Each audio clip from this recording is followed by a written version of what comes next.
Welcome to a special edition of the first preview show here at Santa Anita Park.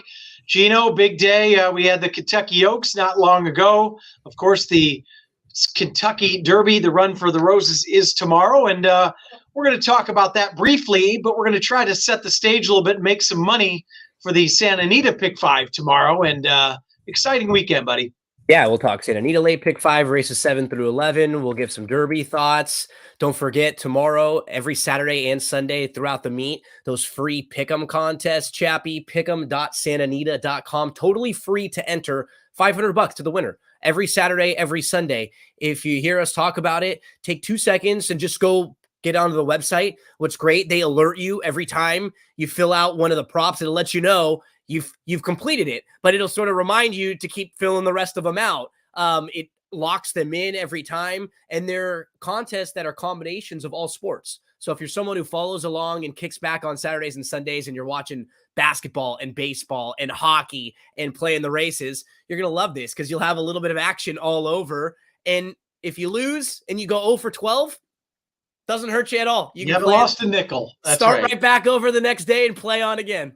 Yep, no question about it. And also tomorrow, you know, like we said, some free Santa Anita PPs. Isn't that correct? Yeah, DRF PPs. They're available tomorrow for you to download. santanita.com/DRF. They'll be available tomorrow to check those out. And for me, I'm a big fan of the Daily Racing Form past performances. If you watch some of the videos I put together, I'm usually diving into those formulator. What's nice, you're really like the way the PPs are set up. Those are the ones that we've looked at a lot our whole lives, right? In the DRF kind of growing up. So you sort of know where everything is just real quickly, how to navigate through them. Available tomorrow. And then you can dive into this late pick 5 like Chappie and I are going to do. Yeah, no question about it. So what we'll do is let's dive in. So after everybody wins their money on the Derby, it's not over yet, Gino. You can jump into Santa Anita's Pick 5, which we're going to dive into right now. And then at the end of the show, we'll briefly go over our selections for the Kentucky Derby. So let's go to leg 1 here at Santa Anita, which started in race 7. We're going down the hill, 6.5 furlongs to start the Pick 5 in the Grade 3 Senorita. What are you thinking here in a field of 7, Gino? Yeah, normally I don't like the horses drawing the rail down the hill. Generally, I wouldn't give you that as like a template or an angle. Yeah, horses that draw the rail down the hill are going to run great. But in this particular race, it's not the biggest field in the world. And almost everybody wants to be forwardly placed. There really looks like there's only a couple horses that want to sit off. I think the Wild Grazer should get a great trip in here. This is a horse who won going 6.5 previously, so has success doing this. And then in 2 straight starts, just tried to go against tougher and tried to go a little bit longer. Ran a bang-up race 2 starts back on February the 12th. And then on March the 18th, was on a good turf course, put the blinkers on that day, and was kind of just was a little antsy. And it was just a whole different type of trip that day. If you can just eliminate the March 18th race, the blinkers come back off now, I feel like she will sit a great trip in here with AG Bullet going fast, Procrastination's pretty quick, Tom's Regret wants to go, Fast and Shiny wants to go, Teen Ella wants to be close. It looks like out of the 7, Kismosa and the Wild Grazer are the real true horses that want to pass. We've never seen the 5 on the turf, and that horse hasn't run since September. You sort of go by process of elimination and feel like there's going to really be one horse running late in here, and that's the one. Yeah, I agree with you. I think it's, you know, if I had to go down to 2 horses, I would go between the 1 and the 3, because AG Bullet did, you know, the both turf races have been very impressive and did sit off the pace when they win a mile. You know, draw a line through that last race. Right. They tried they went all the way to Turfway Park. They tried the Bourbon Oaks, and now they're going back to the turf. And Joe Bravo is a pretty patient rider. So I think those 2 look like they're kind of get the trip to me. I wasn't as high on Teen Ella. Not that I don't think she's very talented. I'm sort of not sure what trip she'll get in here, because I think she's going to be down. She'll sort of be the one down on the inside. Yeah. Because she'll be the one that might have to deal with some of that traffic. If I'm thinking the Wild Grazer just takes back and lets some of these speed horses go. So I'm a little bit worried about her trip. I totally agreed with you. I had 1 over 3 and 7 as the other two that I might think about using. Maybe I'll play one ticket where I single the one. Maybe I'll play another where I use those 3. And how potent has the combination of Jeff Mullins and Hector Berrios become over the last 6 months or so? Well, remember Berrios, was it last summer when he was incredible at Del Mar for a stretch on the turf right off the bat, and then cooled off a little bit. He's been always pretty steady, but really starting to warm back up again right now, and maybe kind of as things are heading right back into that summertime at Del Mar. Yeah, no question about it. All right, we move on to leg 2. 6.5 furlongs, $20,000 claimers, non-winners of 3 lifetime. Not my favorite type of race. I'd love to hear your opinion. I've got one price that I want to use in here. I'll give you 2. Where are you looking in leg 2? Two sort of price horses to throw into your exotics. I mention this with you all the time. People see those Los Alamitos races and they just dismiss a horse. They see that a horse might have been running in those like 1,000-yard sprint races a lot of the time, or even the 4 and a hooks. And when those are allowance races, the longer sprints, those are tough races. They really are. Yeah. And there's a reason why barns put their horses there, because you can protect a horse, right? And it's almost like a really nice training race for a lot of them. You go get some fitness, you go get your speed sharpened up. I'm talking about the number 5 Bruto in here, who has a couple races from Los Al and was actually favored last time out, but just had a slow start. And so the race doesn't look very good, but a slow start there, and you just don't really have much of a chance to make up any ground. Now the blinkers come on, and this one comes back over here and stretches back out a little bit. So I'll definitely be using the 5 in some exotics. And the other one for me would be the 2, Warren's Candyman. I love this cutback with a horse, not necessarily just always a horse cutting back from a mile to 6.5. They sort of have to fit with their running style. We talk about this with horses running down the hill a lot, right? Because you like when horses have shown a little bit of speed going longer, then they cut back and you feel like they can sit off just a little bit and have some punch. I think that might be the case with the number 2, Warren's Candyman. Will be a little bit more fit here cutting back. So maybe a couple outside the box horses to throw into your pick 5s in both the 5 Bruto and the 2 Warren's Candyman. I'm in agreement with you. Actually, my top pick in the race is the 5 Bruto. I figured you might go there as well. And I think, like you said, it's kind of hidden form off of Los Al. And you know what? For a field that's non-winners of 3 lifetime, this horse obviously thrives at Santa Anita, has in the money 5 of 6 races, and 2 of those wins are both here at Santa Anita. So this was a Baffert horse that was good. When he broke his maiden, he has some back class to him also. Horses like this a lot of the time, remember, it's not all linear for every horse, right? Like sometimes you'll have great starts and you win 5 races in a row and you're awesome. And then other times it takes a while to figure things out. You go through the claiming ranks. Even 3 starts back, this horse in a 50 starter allowance was 3rd and ran pretty well behind a couple horses that we're going to talk about in a second, King Apollo and Cherubic Factor, who are in a much tougher race than that. And this horse was very competitive. So honestly, if you didn't even have those 2 Los Al races there and you were just playing this horse off of the March 4th race, he would be half the price that he is on the morning line. He'd be 4-1 probably. And really, the only 2 races, and we'll move on next, but the only 2 races this horse has run poorly was the 1 route race and the last race where if you break bad at Los Al, you got no shot as it is. Other than that, this horse really has run his race every single time in his career. Both of those, the bad races were right before, the one bad race was right before the long layoff. He was beat by Flightline. And in that in the race when he didn't run that great, he was behind Ginobili, Mr. Impossible. That was a really tough group. He's very sneaky when you start diving into him. Yeah. This is a horse who's ran 2nd to Flightline in his career and is actually in a $20,000 claimer. So, all right, let's move on to leg 3. We're going 1 mile and 1/8 on the turf. Very interesting race here, Gino. Do you have any prices here? Because once again, I think this is very evenly matched race, and I think we can get a price once again. I do too. I'll give you 2 again outside the box. I'll bet I have 1 with you. Go ahead. The 3 Tidal Forces. This is a horse who's a first-time gelding too for Phil D'Amato. So right off the bat, the one thing that jumps off the page to you as that distance is no problem for this horse because he broke his maiden first time out of the box going 1.125 miles on the turf at Gulfstream Park. Following that, he went up to Woodbine and won, and they put him in against Graded Stakes Company. This horse has gone 1.25 miles before.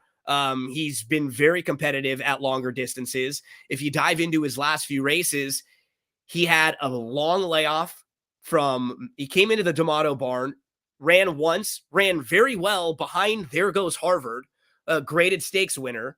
And then after that race, he was off for 10 months from May all the way to March of this year. Shows back up in March in his first start, total prep because it's in a sprint race. Just want to get some like leg stretching, get a little fitness. And it's on a good turf course also. And he just, stretches the legs, knocks a little bit of the rust off. Then his last start, unfortunately, it was a pretty bad trip not long after the start. Wasn't immediately, but right going into the turn, he got bounced around and he was in a really good spot early too. If he didn't get bounced around, he would have been tracking very nicely, but you could tell as soon as that happened, he got a little discouraged. He didn't want to go and he just kept kind of backing up. And now you get the ultimate equipment change for Tidal Forces, and he's going to go third start off the long layoff. I think he's a major player in here.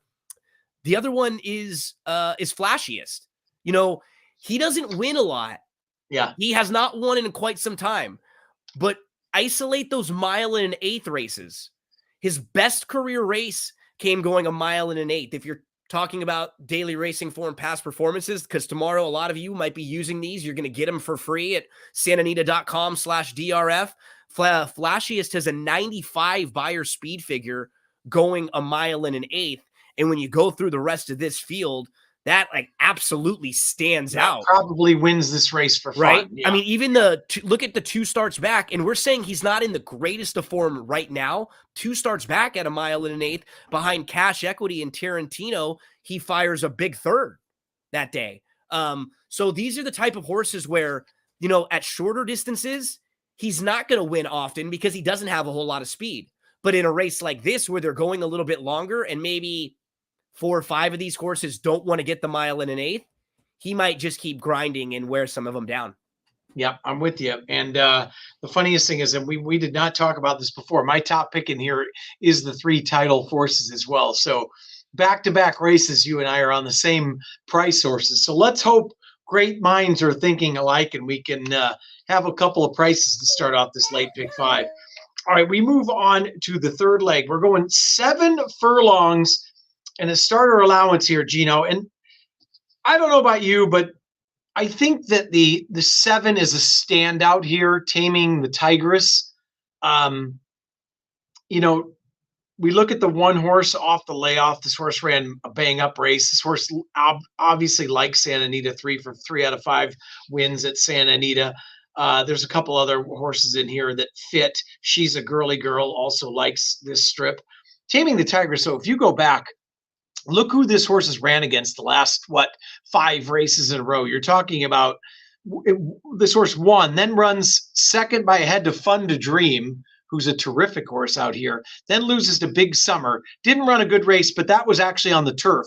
Last 2 times out ran second and third to Alice Marble, who's a very talented horse. We just saw Alice Marble go up at Golden Gate and win the stakes race. And Fun to Dream, that's a grade 1 winner. Correct. Open. So we're talking like open company, even though it looks like she's running in Calbred races. This is something that I point out quite a bit.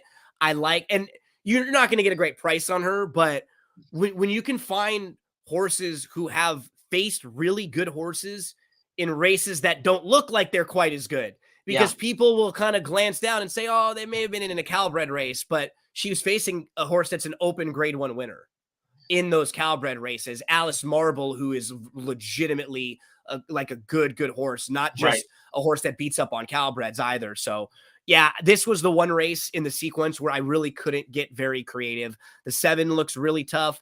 I thought the only other horses that I could even make a case for were the 1 who might be able to get aggressive from the inside. I like the fact that she does put 2 starts together After kind of you see her form is a little bit spotty over the last Yep. couple years. It's like a race and then off, and then a race and then off. I like when horses can string a few together like that.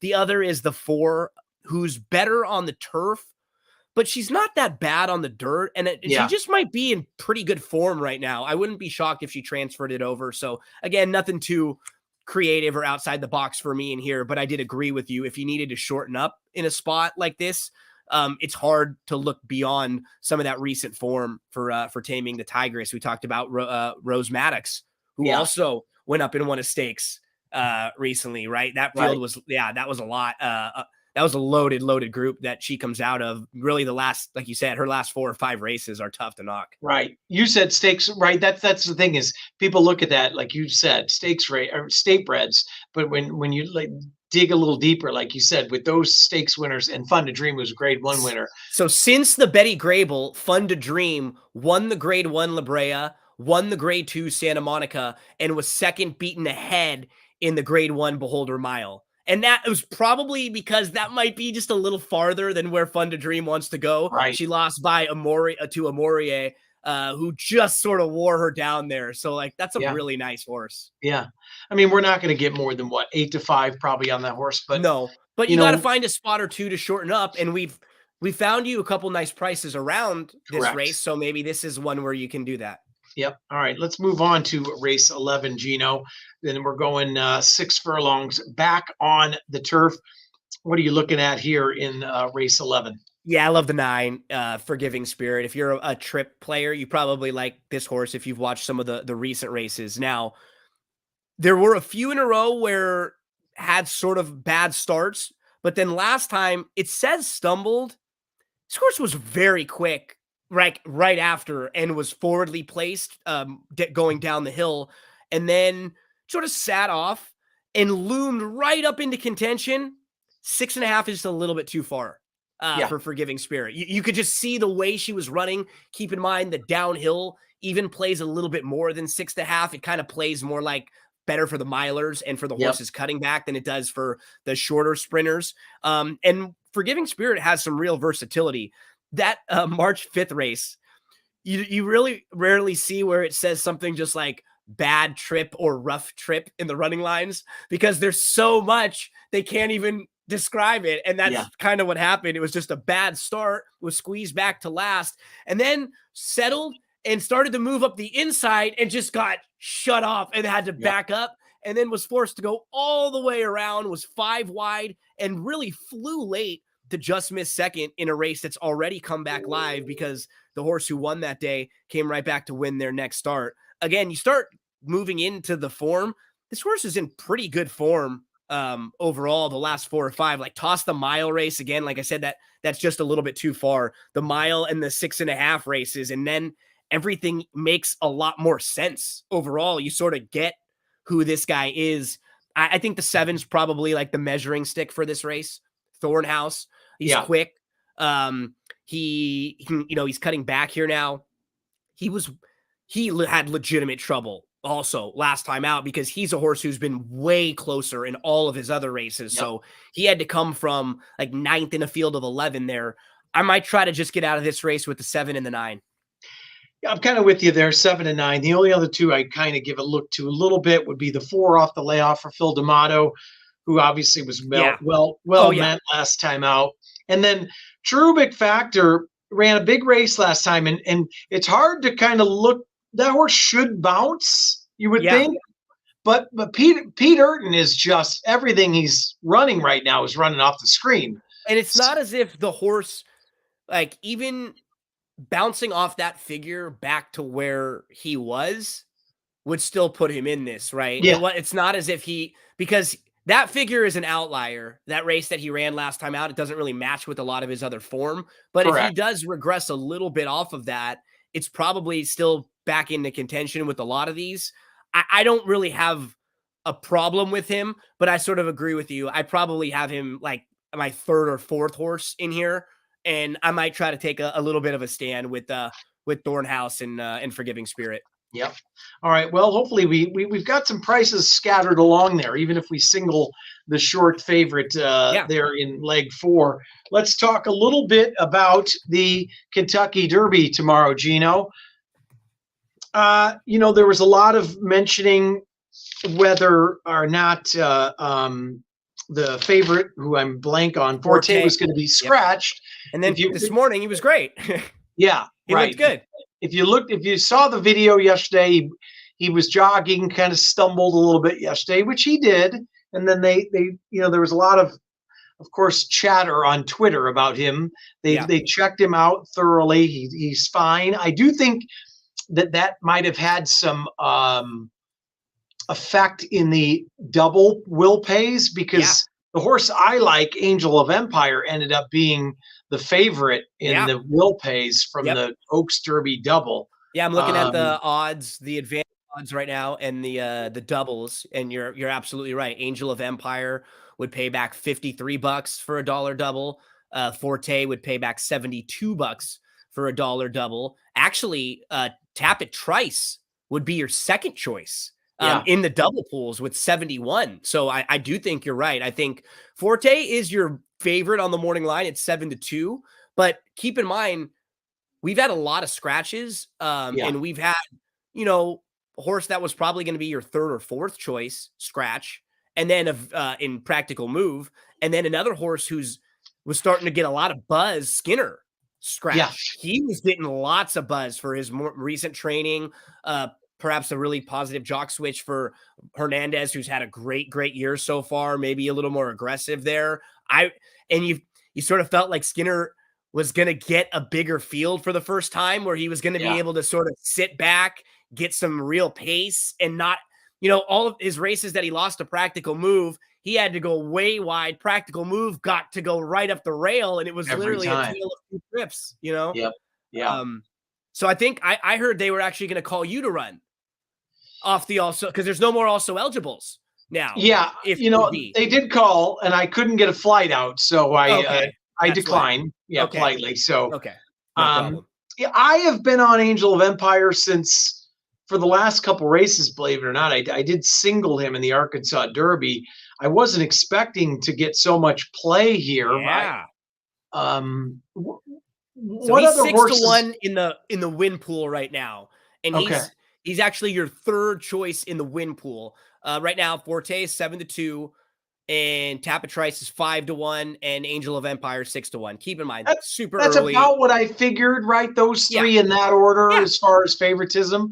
Yep. Which way are you leaning? Are you leaning towards anybody? So the two that I like the most, and will probably be the two I have all over, are two horses that are in the price tier right behind those. The number 3, Two Fills. Yep. And then the number 17, Derma Sotogake. I think this might be the year. I really do.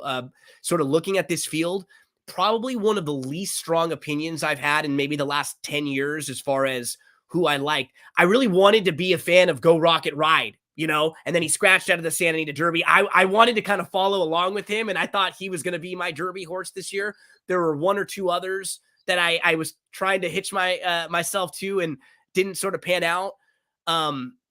Nobody wows me. Even Forte, maybe there's a little bad buzz with what's been going on the last couple of days. It's not as if his speed figures overwhelm this group at all, right? For a horse who's a big favorite like that. And I look at Derma Sotogake, some of the guys like Craig Milkowski from Timeform US, who does the figures over there, he does a fantastic job doing that. They spend a lot of time trying to make figures for some of Derma Sotogake's races to really see how they would translate, something they don't normally do for the average race every day in Japan. For the Derby, they put a little bit more into it. And being conservative, all of the figure makers are high on this horse.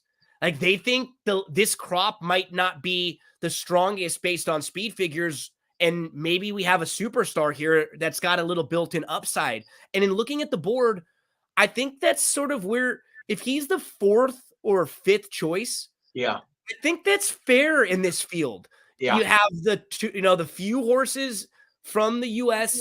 that are proven here, that we've seen, that have won their preps, that we all know take to this racing style. He's a total wild card. There might be this fun built-in upside with him. And if you've watched his races back, he's not one-dimensional. No. He's not a need the lead horse. He got the lead, but he can absolutely sit off. He has no problem passing horses coming from behind. He's a legitimate racehorse too. I think the Japan contingent is going to win a Derby soon. They have done a fantastic job with their breeding operations from the ground up. We've seen them win Breeders' Cup races now. We saw them win the Dubai World Cup, big races in Saudi, big races everywhere. It's inevitable. They took a lot of really good broodmares and sires, and they're beating us now. They finally caught up and maybe rolled right on by. Yeah. And it's from the bottom up, from the ground up. It's the way they develop their horses too. Yeah. Their foundations are fantastic. I think this horse is a great fit for a big field like this. Yeah. He's like a real season tested horse. My other one is Two Phils, who he's been good for a while. And I feel like some people may think he may just be a synthetic horse because he won and he got a big figure on the synthetic last time out, but his races before that on the dirt were very good. That Risen Star came back to be a strong race. Angel of Empire, who you like, came back to win the Arkansas Derby there. Two Phils then went over, faced a softer group, but he is peaking right now. I think he's doing really, really well. Also like the fact that he has a nice win over Churchill Downs already. It was on a sloppy racetrack, but he has run well there. So those two will be the two that I'm going to use in all of my exotics. Two Phils and Derma Sotogake. I'm going to ask you about one other horse after you touched on Forte. I think he's maybe plateaued. I wasn't a big fan of his last race. Now, look, he wasn't cranked up to win. Today he would be. So yeah, I don't put any stock in class, right? Because Mage blew by him, right? And Mage had the bad start and then blew by him, moved early.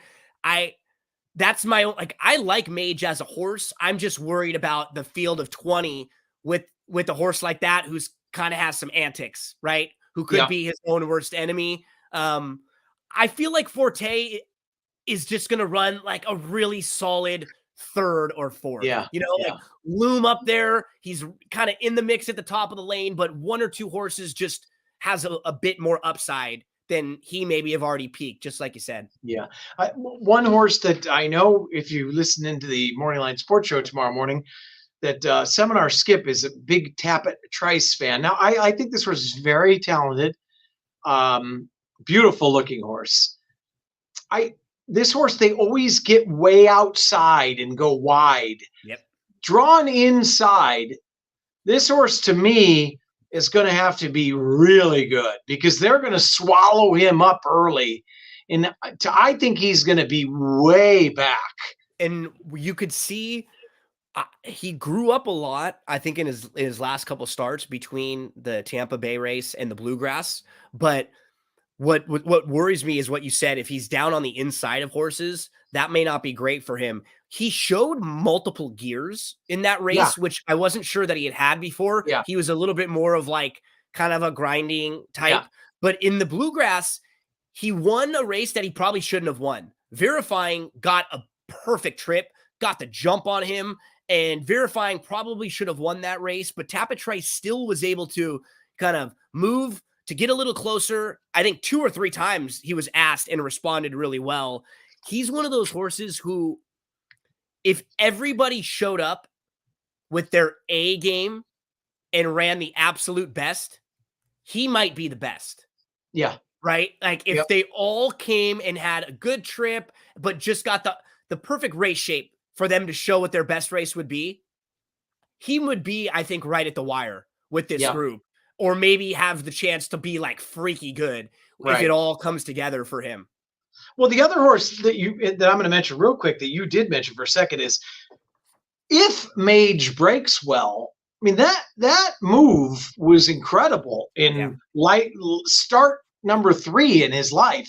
This might be asking way too much, but down the line, or maybe tomorrow, if Mage breaks well, I mean, I think this might be asking a lot of him, but the talent could be off the charts for Mage, right? The key for him in this spot is, as of right now, he's not really getting over bet. He's 20-1. Yeah. So that fits, right? You wouldn't want to play a horse like Mage if he was a wise guy horse that everybody was betting and he was down to 8-1 or maybe 12-1, in Correct. that range.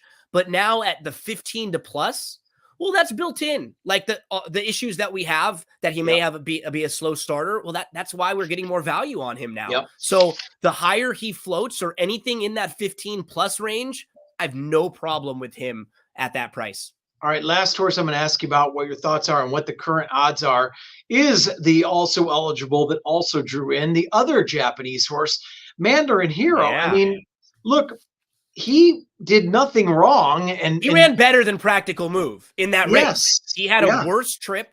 Practical Move got the better trip. He had to kind of move in between after getting shuffled back, and he almost got him. I thought both him and Skinner had worse trips than Practical Move did in that race, and Practical Move just held on. And Mandarin Hero is 27-1 right now.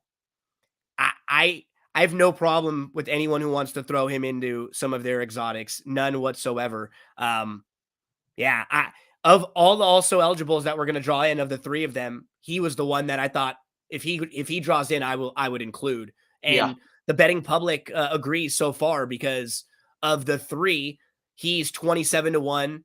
Cyclone Mischief is 41-1, and King Russell is 41-1. So he's actually getting some action as well. And keep in mind, he's in post 18 too, because of all the scratches. So it's not like he's even way out in what it would look like with number 22. It's a little bit, you can start making like nice little cases for him for a horse that's 27-1, like the two you just asked about. I have no problem. If you're alive in a pick 4 or pick 5 and you're going to be spreading out in here using a few, you absolutely want a Mage and a Mandarin Hero on your ticket. And to be honest with you, and this has nothing to do with last year or any time before, to me, especially now with the auxiliary gate gone, I have no problem whatsoever being outside. I would much rather be in the 20 hole than the 1, 2, 3, 4 hole. And so a lot of the old statistics as far as post positions are concerned, they're kind of irrelevant. Yeah. Right? Because we always heard about how being in like the 15, 16, 17, right out in the middle where the two gates are, it's just totally different now. So if you're using like post position statistics for a major reason why you like or don't like a horse, try to find a little bit more than that, because I'm not sure how relevant those are anymore, as you pointed out. Yeah, and I think that there's so much room to that first turn. Look, there's 20 horses, so certain horses are going to get bad trips automatically. So you got to work out a trip, but I don't think it's necessarily the post, unless maybe, for instance, like we said, a horse like what I'm afraid of for Tapit Trice with not much speed down inside is going to get sucked in as all those horses come over, and all of a sudden find him way back, and he looks like he needs to go wide. Maybe he's that good. He works out the trip. We'll see. So, well, tomorrow should be good. Gino, do you have any doubles going into the Derby from the Oaks? No, I didn't play Derby Oaks doubles. I played some other exotics into the next race, and I needed the horse that was it the D'Amato Pratt horse that was right after the Churchill, the horse who had the lead at the top of the lane and looked like they were about to sneak away. I needed that horse to close out some more exotics from the Oaks on. So fresh slate for me tomorrow, starting all over with the exotics. I'm just going to probably focus on the stakes at Churchill. So starting in race number 4, if anybody needs any help, I did one of the really big preview shows where I had a different guest join me to help handicap every stakes race. So race 4, race 5, 6, 7, 8, 9, 10, 11, 12 tomorrow, all different stakes. Then we had Emily Gullickson from Optics EQ join me to go over the Derby. We spent like an hour. We went through every horse in the field and the also eligibles too. Good thing we did mention those because now that's very relevant. So if anyone needs any extra help handicapping those races tomorrow, just come follow me on social media. It's me, Gino B, or download that podcast. That's what G said anywhere you get your podcasts. And by the way, props to Emily. I believe she was the one who actually posted on Twitter the workout of Forte with the little stumble that caused all of the stir. But it really, I mean, it was a great video to see, and it's turned into a Twitter mania last night for Derby. So plenty more to come. Gino, thanks for your time. We'll see you tomorrow on the Morning Line Sports Show. And everybody check out Gino's info. Where can they find that, Gino? Yep, that's what G said podcast. Anywhere you get your podcast, or if you come follow me on Twitter, it's me, Gino B. Every day there's racing at Santa Anita. Always have some picks there. And I'll always have them posted on the Santa Anita website too. And we put a little segment on the podcast. If you're someone who likes to listen to the audio, don't forget about those pick'em contests. Again, pick'em.santanita.com. That's right. All right. Thanks, buddy. We'll see you tomorrow. Good luck, folks. Good luck.